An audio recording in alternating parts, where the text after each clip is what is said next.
আমাদের সর্বদাই শাস্ত্র মেনে পুজো করা উচিত। সঙ্গে ভক্তি তো আছেই। আমরা অনেকেই পুজো বা উপবাস করে থাকি, কিন্তু শাস্ত্র মেনে করি না। বলা ভালো, শাস্ত্রে কি বলা আছে তা জানিও না। হিন্দু সংস্কৃতি ইউটিউব চ্যানেল নানা পুঁথিপত্র ঘেঁটে সেসব তথ্য তুলে ধরছে নিজস্ব সংস্কৃতির সঠিক চর্চার বিস্তারের লক্ষ্যে। হিন্দু সংস্কৃতি ইউটিউব চ্যানেলে আপনাকে স্বাগত জানাই। আজ বলবো আরতির কথা। হিন্দু ধর্ম অনুসারে যে কোনো দেবতার পুজোর পরে আরতি করা জরুরি। আরতি ছাড়া পুজো সম্পূর্ণ হয় না। আরতির মধ্যে দিয়েই আমাদের প্রার্থনা পৌঁছয় ঈশ্বরের কাছে। আরতি করা হয় কেন? প্রতিদিনই কি পুজোর শেষে আরতি করতেই হবে?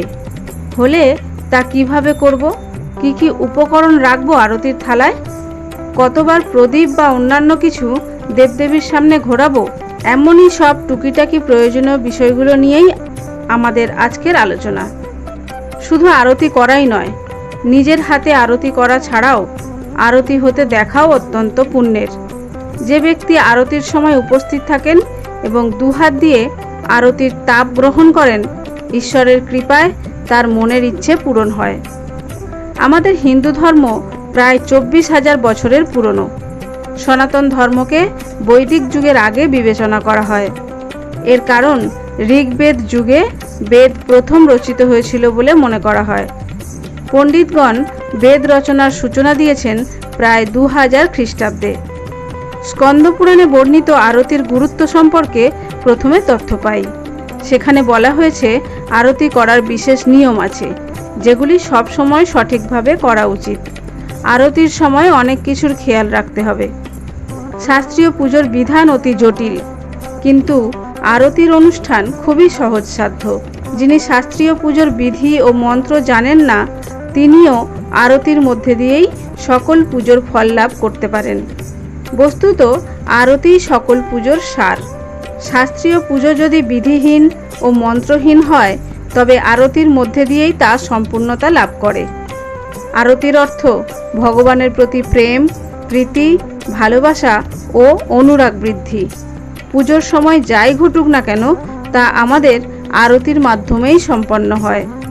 কর্পূর, ঘি বা সাধারণ তেল দিয়ে প্রজ্বলিত আরতি প্রদীপ শুদ্ধিকরণ এবং ইতিবাচকতা ছড়িয়ে দেওয়ার একটি মাধ্যম।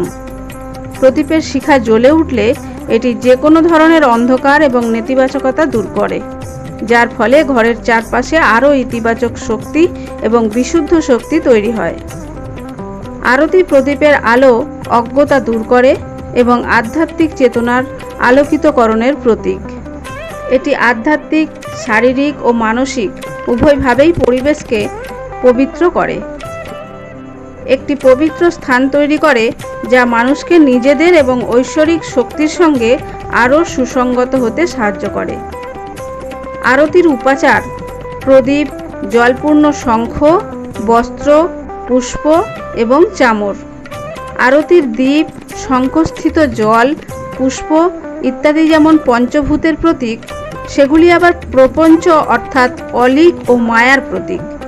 যেমন দীপ রূপের প্রতীক, শঙ্খস্থিত জল রসের, পুষ্প গন্ধের, চামর বীজন অর্থাৎ বাতাস দেওয়া বা স্পর্শের প্রতীক এবং ঘণ্টাধ্বনি শব্দের প্রতীক।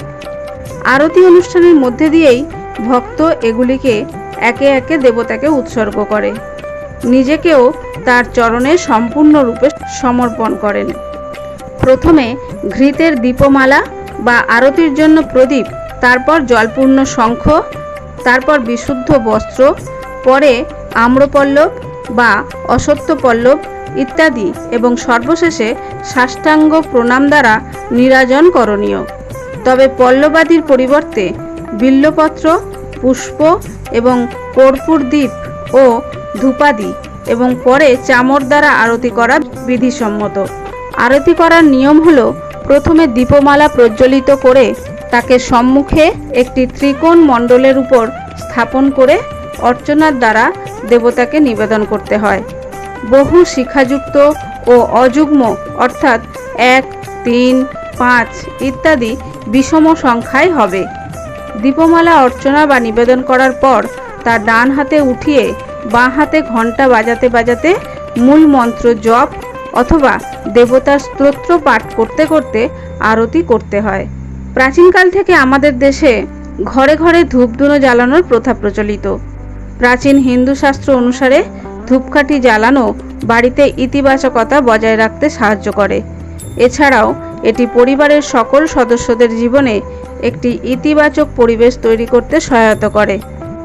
আমাদের হিন্দু ধর্মে বলা হয় যে বাঁশ জ্বালালে পরিবারের অকল্যাণ হয়। সেই জন্য আরতিতে বাঁশকাঠি দিয়ে তৈরি ধূপ না জ্বালিয়ে বাঁশকাঠি বর্জিত ধূপ অর্থাৎ ধুনো প্রয়োগ করলেই ভালো হয়। এবার বলি গৃহস্থের আরতি কখন করা হয়। সমস্ত দেবদেবীর পুজোর শেষে সন্ধ্যায় সন্ধ্যা আরতি সূর্য অস্ত যাবার পরে, সাধারণত আকাশে তারা দেখা দেওয়ার পর। সমস্ত সনাতন ধর্মাবলম্বী গৃহস্থের বাড়িতে সকালে সূর্য উদয়ের আগে মঙ্গল আরতি করণীয়, কিন্তু গৃহস্থের বাড়িতে সাধারণত প্রতিদিন সন্ধ্যায় সন্ধ্যা আরতিই করা হয়। সকালের মঙ্গল আরতি করা হয় না। সন্ধ্যা আরতি কি? ভগবান শ্রীহরির ইচ্ছায় ব্রহ্মদেব দেবী সন্ধ্যাকে সৃষ্টি করেন। দেবী সন্ধ্যা ছিলেন এক মহান তপস্বী।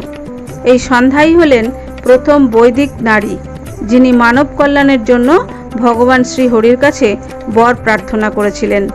ওর নামেই নামকরণ করা হয় প্রাতঃসন্ধ্যা এবং সায়ং সন্ধ্যা। সন্ধ্যা আরতির মন্ত্র: দীপ জ্যোতি পরং ব্রহ্ম, দীপ জ্যোতির জনার্দন, দীপ হরতু মে পাপং, সন্ধ্যা দীপ নমস্তুতে। এখন জেনে নিই গৃহস্থের সন্ধ্যা দেওয়ার নিয়ম। সন্ধ্যাকালে প্রদীপ জ্বালিয়ে বাড়ির প্রত্যেক ঘরে রাখা ভগবানের ফটো, মূর্তি, ঘরের তুলসী গাছ, তৎসঙ্গে বাড়ির গৃহদেবতাকেও প্রদীপ দেখান ও প্রণাম করুন। এছাড়া পৃথিবী, গোমাতা, আকাশ, বাতাস, গ্রহ, নক্ষত্রদেরও প্রদীপ দেখান ও প্রণাম করুন। এরপর লক্ষ্মীনারায়ণ, শিব, দুর্গা, গণেশ ও দেবী সরস্বতীকে পাশাপাশি রেখে তাদের একসঙ্গে ধূপ ও প্রদীপ দেখান।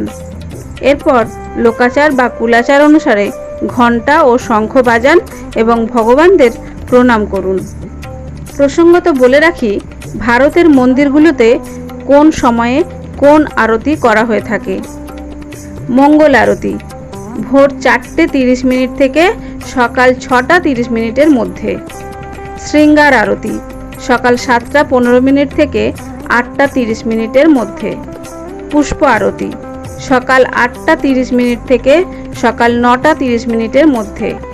ভোগ আরতি দুপুর 12টা থেকে দুপুর 12:59 মধ্যে। উত্থাপন আরতি বিকাল 4টে থেকে বিকাল 4:30 মধ্যে। সন্ধ্যা আরতি সন্ধ্যা 6টা থেকে সন্ধ্যা 7টার মধ্যে এবং শয়ন আরতি রাত্রি 8টা থেকে রাত্রি 8:30 মধ্যে। সব দেবদেবীর পুজোর নিয়ম যেমন আলাদা, তেমনি আরতিরও আলাদা আলাদা নিয়ম আছে। যেমন শ্রী বিষ্ণুর আরতি করার সময় আরতির থালায় হলুদ ফুল, যে কোনো দেবদেবী বা হনুমানজির আরতির সময় থালায় লাল ফুল, মহাদেবের আরতির সময় থালায় ফুল, বেলপাতা এবং সিদ্ধিদাতা গণেশের আরতির থালায় ফুল ও দূর্বাও থাকতে হবে। আরতি করার বিভিন্ন উপায় রয়েছে। কিভাবে এবং কতবার করা উচিত তা জানা প্রয়োজন। প্রত্যেক দ্রব্য দেবতার পদতলে 4 বার, নাভিদেশে 2 বার, মুখমণ্ডলে 3 বার এবং সর্বাঙ্গে 7 বার ঘোরাতে হয়। আরতির সময় দেবতার শ্রীচরণ, নাভি, মুখমণ্ডল ও পুত অঙ্গে দৃষ্টিপাত করে আরতি করতে হয়। অন্য কোনো দিকে তাকাতে নেই। তখন মনে মনে অনুক্ষণ প্রার্থনা করতে হয়। কিভাবে আরতি করবেন এখন সে কথাতেই আসি। আরতির প্রথম ধাপ হলো দেবতার পায়ের চারপাশে 4 বার আরতির থালা প্রদক্ষিণ করা। দেবতার পায়ের চারপাশে 4 বার আরতির থালা প্রদক্ষিণ করা আত্মসমর্পণের প্রকাশ। এটি এমন একটি সংকেত যে আপনি নিজেকে দেবতার পায়ে সমর্পণ করতে প্রস্তুত। পায়ের চারপাশে 4 বার আরতির থালা প্রদক্ষিণ করার পর দেবতাদের মূর্তি বা ছবির দেহের চারপাশে 2 বার আরতির প্রদীপ ঘোরানো হয়। হিন্দু ধর্মে নাভি জীবন ও সৃষ্টির উৎস এবং মহাজাগতিক কেন্দ্রের প্রতীক, যেখান থেকে মহাবিশ্ব সৃষ্টি হয়েছিল। প্রকৃতপক্ষে বিশ্বাস করা হয় ভগবান ব্রহ্মা ভগবান বিষ্ণুর নাভি থেকে জন্মগ্রহণ করেছিলেন। নাভিকে ঘিরে ভক্ত পরমাত্মাকে জীবনের ধারক হিসেবে গ্রহণ করেন। এরপর আরতির থালাটি একবার দেবতার মুখের চারপাশে প্রদক্ষিণ করা উচিত। এই ভঙ্গিটি দেবতার মুখের মধ্যে একটি ঐশ্বরিক শক্তির স্বীকৃতির প্রতীক। ভক্তরা তার দিকে তাকালে এই ঐশ্বরিক শক্তির ইতিবাচক অনুভূতি পান। মূর্তি বা ছবির চারপাশে আরতির প্রদীপ বা থালা প্রদক্ষিণ করা দেবতাদের প্রতি ভক্তি এবং তাদের করুণা ও প্রজ্ঞার প্রকাশ। দেবতার পা, দেহ এবং মুখমণ্ডলের চারপাশে আরতি সম্পন্ন করার পর আরতির থালাটি দেবতার সম্পূর্ণ মূর্তির চারপাশে 7 বার প্রদক্ষিণ করা উচিত। পুরো মূর্তি বা প্রতিমার চারপাশে এই সম্পূর্ণ প্রদক্ষিণ ঐশ্বরিক প্রকাশের সম্পূর্ণতা এবং দেবতা যে শক্তির প্রতিনিধিত্ব করেন তার প্রতীক। আমরা যখন মূর্তির চারপাশে আরতির থালাটি প্রদক্ষিণ করি তখন আমরা ঈশ্বরের সমস্ত ঐশ্বরিক শক্তি এবং গুণাবলীর জন্য সমগ্রভাবে উপাসনা করি এবং আশীর্বাদ ও ক্ষমা প্রার্থনা করি। এবার জেনে নেওয়া যাক কিভাবে ঘোরাবেন আরতির প্রদীপ বা কর্পূর। সাধারণত আমরা বিগ্রহের সামনে গোল গোল করে আরতির প্রদীপ বা কর্পূর ঘোরাতে থাকি, কিন্তু আরতি করার নিয়ম এভাবে নয়। আরতি করতে হয় ওম দিশায়, অর্থাৎ আমরা যেভাবে ওম লিখি সেই দিশা অনুযায়ী আরতির প্রদীপ, পঞ্চপ্রদীপ বা কর্পূরদানি ঘোরাতে হয়। বসে বসে আরতি করা কখনোই উচিত নয়। ইষ্ট দেবতার আরতি করার পর বাড়ির সকলের দিকে তা এগিয়ে দিতে হয় আরতির ওম অর্থাৎ তাপ নেওয়ার জন্য। মনে রাখবেন, কখনোই বাম হাতে আরতি করা উচিত নয়। শুদ্ধ মন ও পরিষ্কার পরিচ্ছন্ন পোশাক পরিধান করা উচিত। আরতির সময় মাথা খোলা রাখা উচিত নয়। দোপাট্টা, রুমাল বা শাড়ির আঁচল দিয়ে মাথা ঢেকে নেওয়া উচিত। প্রসঙ্গত, হিন্দুদের ঘরে তুলসী থাকেন। উঠোন, বারান্দা বা ছাদে যেখানেই হোক না কেন দেবী তুলসীর পুজো ছাড়া আরতি অসম্পূর্ণ। তাই গৃহের সুখ বজায় রাখতে তুলসী গাছের চারপাশ সর্বদা পরিষ্কার পরিচ্ছন্ন করে রাখতে হবে। সন্ধ্যের সময় ঘিয়ের প্রদীপ জ্বালান, এতে আপনার ঘরে সুখ ও শান্তি বজায় থাকবে। সবশেষে বলি, আরতি যে ভাব নিয়ে আর যে উপাচারেই হোক না কেন, দেবতার চরণে আত্মনিবেদনেই আরতির সমাপ্তি। অনেক সময় আমরা পুজোর শেষে যে ভগবানের পুজো করছি তার আরতি না জানার জন্য আমরা তার আরতি করতে পারি না। সেই পরিস্থিতিতে ভগবান নারায়ণের আরতি করুন, কারণ ইনিই পরমাত্মা, পরম ব্রহ্ম। আমরা যে কোনো ভগবানের পুজো করি না কেন, সমস্ত পুজো এর কাছেই যায়। আজ তবে এই পর্যন্ত। আমাদের অনুরোধ, ভিডিও ভালো লাগলে চ্যানেলটিকে সাবস্ক্রাইব করে অল নোটিফিকেশন অপশানে ক্লিক করে রাখুন। সকলে ভালো থাকুন। ঈশ্বর আপনার মঙ্গল করুন।